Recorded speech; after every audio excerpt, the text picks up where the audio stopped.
Okay, I want to have a series of talks about trading day because sometimes it costs you a lot when you are in hurry. And the first topic I want to highlight is macro bias and decreasing the noise, especially on a trade day. Why do brokers send you the macro reports? Have you ever thought about this? I read it as following. They remind you about their existence on a daily, weekly cadence, and they try to create a sense of urgency.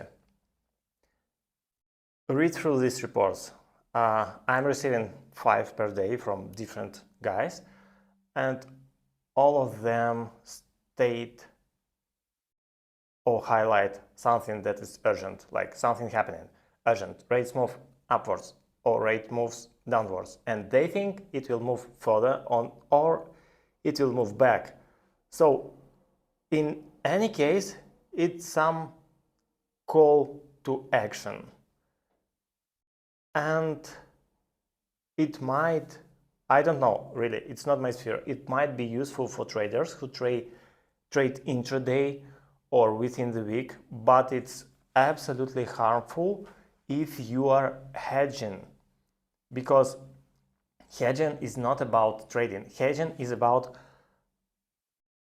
sticking to some process. It's about sticking to budget trade. It's about agreeing of what is acceptable for business and what is not. And if business treats one exchange rate as unacceptable, everything else doesn't matter. Everything else is just a noise that prevents business of doing its operations. So what I'm doing for myself, I'm decreasing that noise. So first rule of thumb, I'm not providing my personal information to brokers, because I use that mistake a lot of times, and they keep messaging you, then they feel you might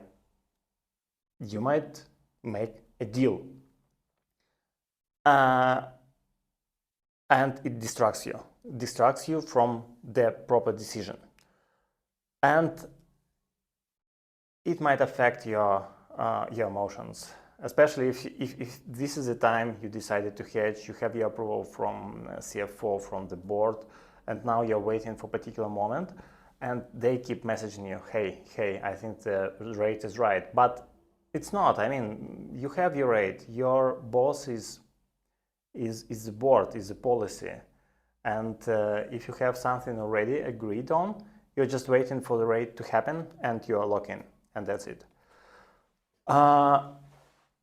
About these forecasts and about these reports I send you, a couple of observations. I spoke with many of them, and two things I've got, and they explicitly mentioned this to me.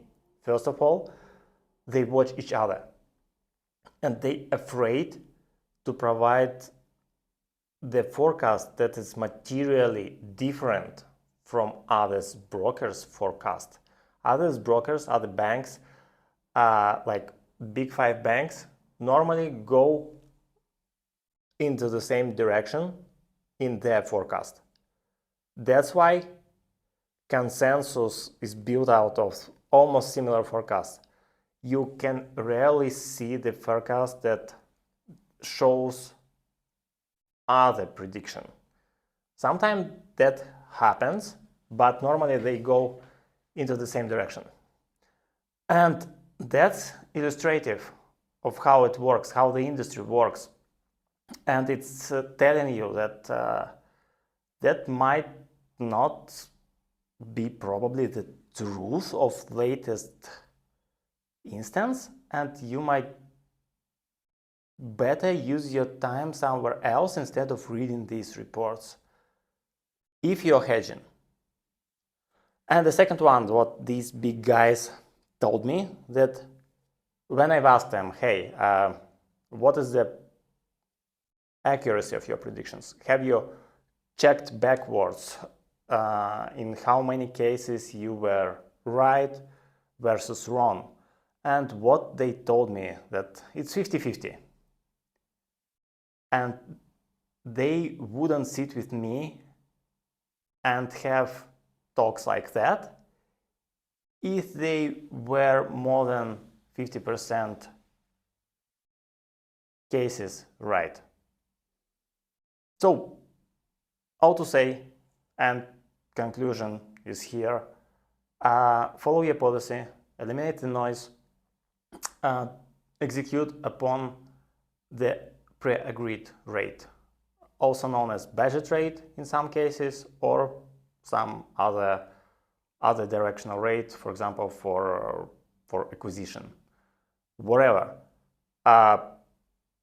And use other techniques like limit orders or other approaches where you can preserve your emotions against the noise that's created by brokers. And remember, brokers earn their commissions not from the market move, they earn their commissions from the number of deals and the amount of deals you do with them.